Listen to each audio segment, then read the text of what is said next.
Bagi para pendengar podcast Ibu Kristi Damayanti, khususnya terkait serial tentang stroke ini, perlu diketahui bahwa apa yang dikemukakan adalah sesuai pengalaman pribadi Ibu Kristi sebagai seorang stroke survivor, atau dalam pemahaman lain bahwa pembahasan tentang stroke dalam podcast ini adalah menurut sudut pandang seorang stroke survivor.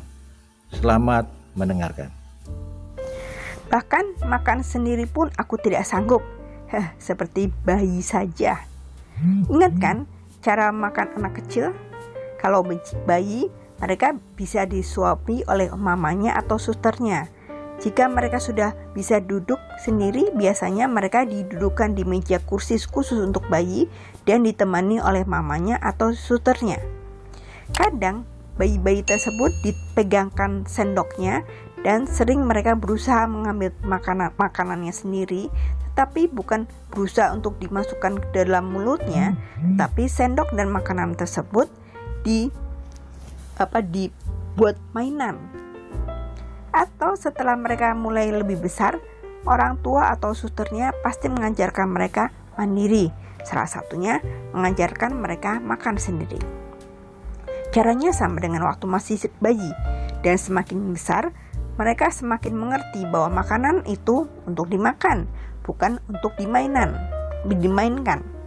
Tetapi mereka pun tidak gampang memasukkan makanan yang sudah diambil oleh sendok dengan susah payah, karena syaraf-syaraf tangan dan otaknya belum sempurna dan belum terkoneksi dengan baik. Sehingga makanan itu akan tumpah ketika sendok masuk ke arah mulutnya, tetapi melenceng, dan terus demikian sampai mereka berhasil untuk memasukkan makanannya di dalam mulutnya. Itu adalah pemandangan sehari-hari ketika kita mempunyai anak-anak kecil. Mungkin sampai umur 2 tahun kita mendidik mereka dengan baik dan untuk dalam berkegiatan sehari-hari, makan, mandi, dan sebagainya. Golden period merupakan tahun-tahun pertama kita harus mendidik anak-anak kita untuk bisa bertumbuh dan berkembang dengan baik. Bagaimana hubungannya dengan aku? Sebagai insan pasca stroke 10 tahun 6 bulan lebih ini, aku merupakan seseorang yang sama dengan anak-anak itu di golden period. Aku diserang stroke dan otakku cacat, serta syaraf-syaraf otakku tidak terkoneksi dengan baik pada tubuh sebelah kananku. Golden period itu adalah sekitar 1-6 jam untuk otak bisa recovery dengan baik. Puji Tuhan, aku ditolong dengan sangat cepat, hanya setengah jam saja. Tetapi itu pun otak kiriku sudah terlanjur terendam darah sekitar 20%. Oke, abaikan saja karena semuanya adalah rencana Tuhan.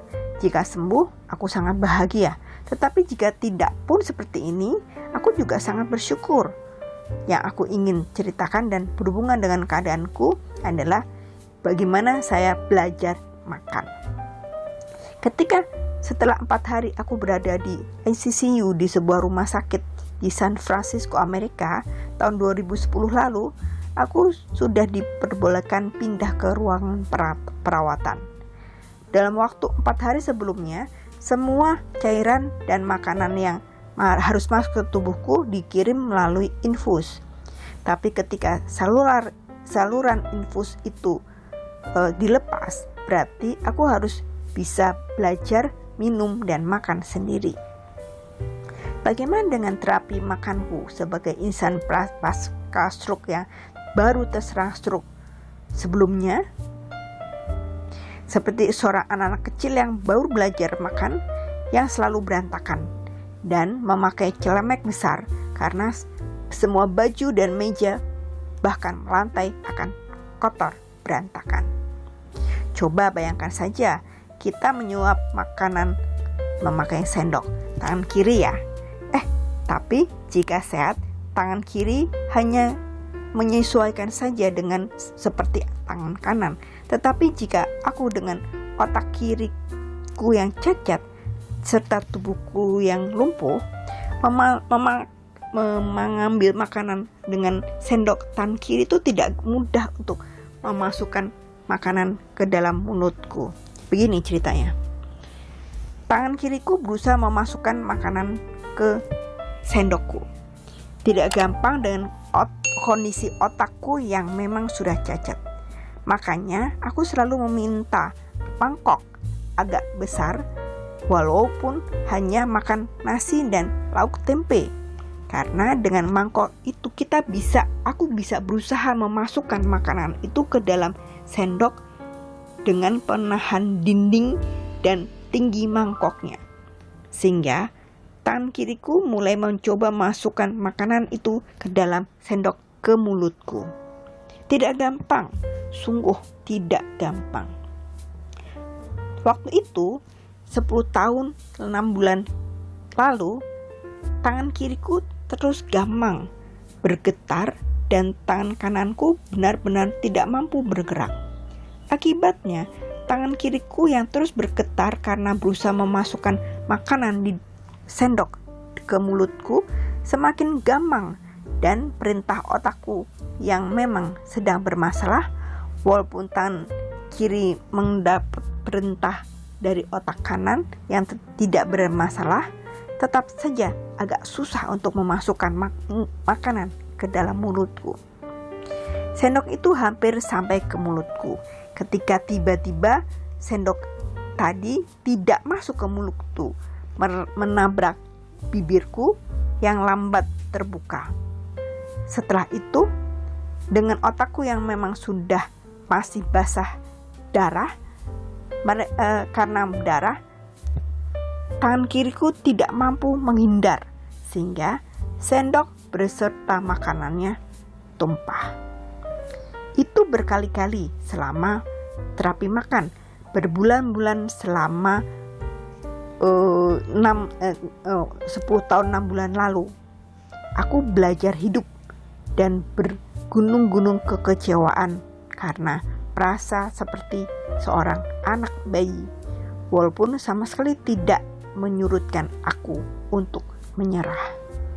Sedemikian sehingga jika aku makan juga minum, aku harus memakai celemek besar.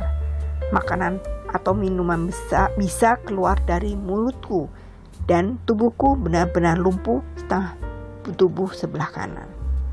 Sehingga jika aku mengunyah, walaupun dengan perlahan, beberapa nasi atau lauk dan tetesan air akan meleleh dari mulutku sebelah kanan, karena aku tidak merasakan sama sekali, bahkan sampai sekarang. Bisa dibayangkan? Ketika belajar hidup selama 6 bulan itu, tahun 2010, aku berusaha untuk bisa makan dengan baik dan benar. Tidak harus memakai celemek besar dan harus berusaha terlihat mulutku. Mungkin lewat jam tangan atau kaca atau minta tolong teman supaya tidak ada yang meleleh keluar. Itulah aku. Sampai sekarang pun aku belum mampu sepenuhnya dalam kemandirianku. Belajar dan terus belajar. Berjalan dengan lebih baik, belajar makan dengan lebih sempurna, bahkan belajar menelan, karena sungguh kerongkonganku juga lumpuh sebelah kanan.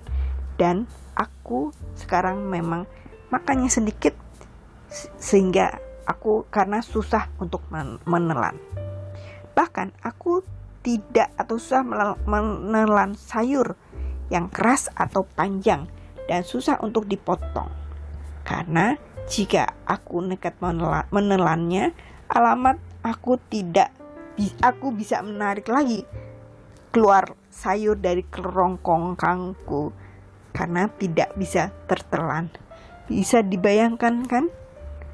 Bayangkan seberapa besarkah peranan semangat untuk terus hidup sebagai penyandang pasca stroke.